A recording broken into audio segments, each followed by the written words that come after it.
Welcome back to Silicon Wafers.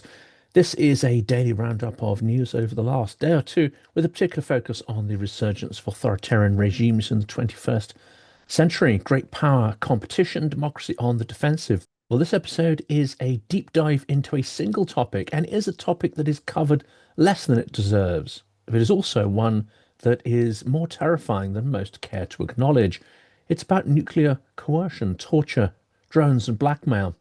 We ask, how far will Russia push in weaponizing nuclear infrastructure? And what does this say about the terroristic logic of Putinism? We'll break the episode down into four segments.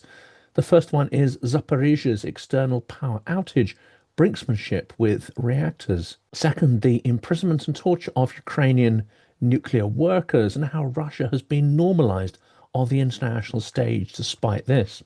We'll also talk about drones striking the protective shell around Chernobyl, and finally Russia's use of nuclear blackmail. Is it a modern ISIS with missile codes? Zaporizhzhia is offline. Russia's nuclear recklessness. In late September 2025, the Zaporizhzhia nuclear power plant under Russian occupation lost its external power lines for several days. Emergency diesel generators kept safety systems alive, but the outage marked one of the most serious nuclear safety standoffs yet. That's according to The Guardian. The Guardian warns safety fears as external power to Zaporizhzhia nuclear plant still out after 3 days. A meltdown risk could emerge if the generators fail. The IAEA is deeply concerned and is monitoring the situation, but Russia may be maneuvering to reintegrate the plant into its grid under duress of the situation. Meanwhile, the IAEA has postponed rotating its mission at Zaporizhzhia due to insufficient security guarantees from Russian control. That's according to Reuters. And this comes at the same time as Rafael Grossi, IAEA Director General, visited Moscow on 26th of September, yes, this year, to participate in Russia's World Atomic Week Forum. Ukraine has criticized the International Atomic Energy Agency's participation in that forum, and the visit is clearly being exploited by Russian propaganda. The forum, which marked the 80th anniversary of Russia's nuclear industry, Grossi also met with Russian nuclear agency Rosatom, which has been found to be complicit in war crimes at Ukraine's Zaporizhzhia nuclear power plant occupied by Russia in 2022. Yes, you heard that right. The Russian Federation is a member of the International Atomic Energy Agency, having joined on April the 8th, 1957. The Soviet Union, Russia's predecessor, was among the agency's founders, and Russia continues to make significant contributions to the IAEA's activities, according to its website, including funding projects and participating in international collaborations. Well, talk about the normalization of terror on the international stage. We'll be doing a much longer episode about Rosatom and why it hasn't been sanctioned in the context of full-scale war later in the month. The occupation of Zaporizhzhia was itself a radical act. Russia took control of Europe's largest nuclear power plant early in the 2022 invasion, turning something meant for civilian energy into a strategic lever of war. That's according to Wikipedia. Russia and Ukraine have repeatedly traded blame for shelling around the facility. Russia frames Ukrainian attacks as destabilizing. Ukraine says Russia uses the plant as a human shield and blackmail tool. That's according to Le Monde. In April 2024, Reuters exposed repeated detention and torture of plant workers to quash dissent. That, of course, is by the Russians pressuring them to sign contracts with Rosatom. This is from Reuters. Workers who spoke of torture, interrogations, and extended detention. 2 were missing and 2 were sentenced to years in Russian penal colonies. And this is from Business Insider, citing former workers. Some people's spirits were broken. They were beaten so badly under Russian intelligence agency supervision. Russia is exposing the plant to risk of an engineered crisis, an outrage, then painting itself as the savior who restores power. That is the very essence of nuclear brinksmanship. imprisonment and torture of Ukrainian nuclear workers. From Energodar, where Zaporizhzhia is located, NGO investigation by the Truth Hounds found more than 200 civilians, including nuclear plant personnel, detained and tortured. The detainees were targeted for being pro-Ukraine, resisting contracts with Rosatom, or being technical specialists in their fields. The interrogations used electric shocks, mock executions, and threats to their families. That's according to RBC Ukraine.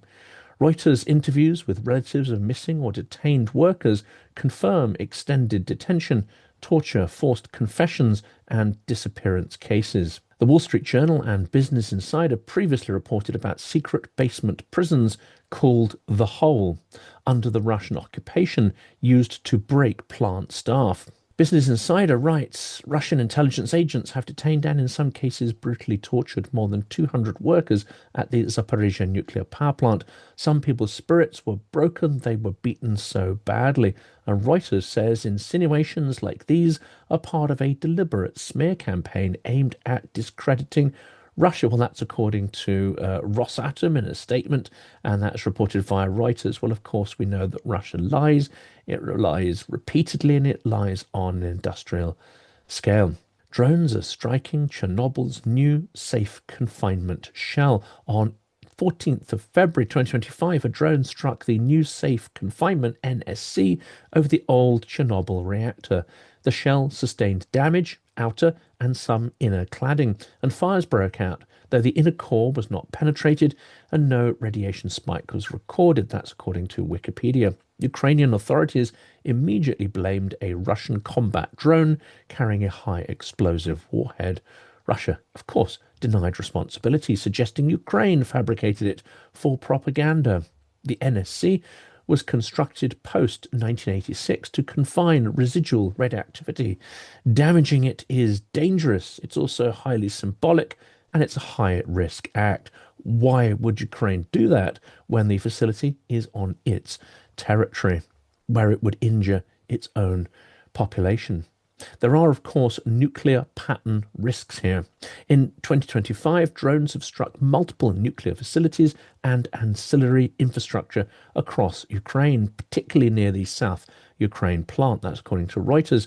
The Chernobyl strike signals that Russia or its proxies are testing narrative limits. Can you strike the emblematic site of a nuclear catastrophe and still retain some level of plausible deniability? If the shell were penetrated, contamination would spread, especially to neighbouring states. The humanitarian, political, and environmental cost would spiral far beyond Ukraine. Nuclear blackmail, Putin's modern terror doctrine. Early in the war in October 2022, Zelensky accused Russia of nuclear blackmail by controlling Zaporizhzhia and disrupting Ukraine's electricity supply. That's according to Reuters. Analysts, for instance, the Atlantic Council, emphasized that Russia's approach combines fear, dependency, coercion, and the constant threat of escalation. The backlash is that such tactics mirror terror groups. They wield high-stakes, unpredictable threat to bend adversaries to their will. But Russia has missiles, reactors, as well as conventional armies. There, on some level, the analogy is real, but it is also extremely chilling. Forbes warned that Russian strikes on nuclear plants may prefigure tactics against NATO itself. In 2025, Russia has made building power connections to Russian grids from Zaporizhzhia a priority. This is seen by analysts as a step towards integration and leverage of those facilities. The risk is not only to Ukraine, the threshold is rising to the whole of Europe, a Europe-wide impact. Putin's model is to use resources and facilities as tools of manipulation, leverage, and terror. Strategic, the West must treat nuclear coercion as warfare, not diplomacy or as an extension of civilian business. Propositions must include nuclear safety guarantees, punitive options for breaches, and international accountability. How we impose these on Russia while still allowing it to participate in the international nuclear bodies. That, of course, is a circle that cannot be squared. Zaporizhzhia's outage reveals Russia's willingness to push reactors to the very brink, knowing that the system is fragile. The torture of nuclear staff while still being feted by international bodies demonstrates not only our weakness, but our willingness to collaborate with and appease evil. The Chernobyl drone strike is a symbolic escalation, testing how much damage can be done without triggering a nuclear disaster. It is weaponizing the threat of a catastrophe. Russia's nuclear doctrine as well is evolving. It's no longer a passive, implied deterrent, but an instrument of active psychological war. The blurred lines between war, terror, sabotage, and nuclear coercion underscore the urgency of normative recalibration. We must treat Russia's acts as acts of war, as war crimes, not accidents. Russia is not merely using nuclear tools, it is using nuclear fear. It is acting as an atomic ISIS, a ruthless terror outfit with a nuclear bomb. The choice before the world is clear. Recognize this aggression for what it is, or quietly normalize the threat of disaster and point the finger at Russia as the culprit.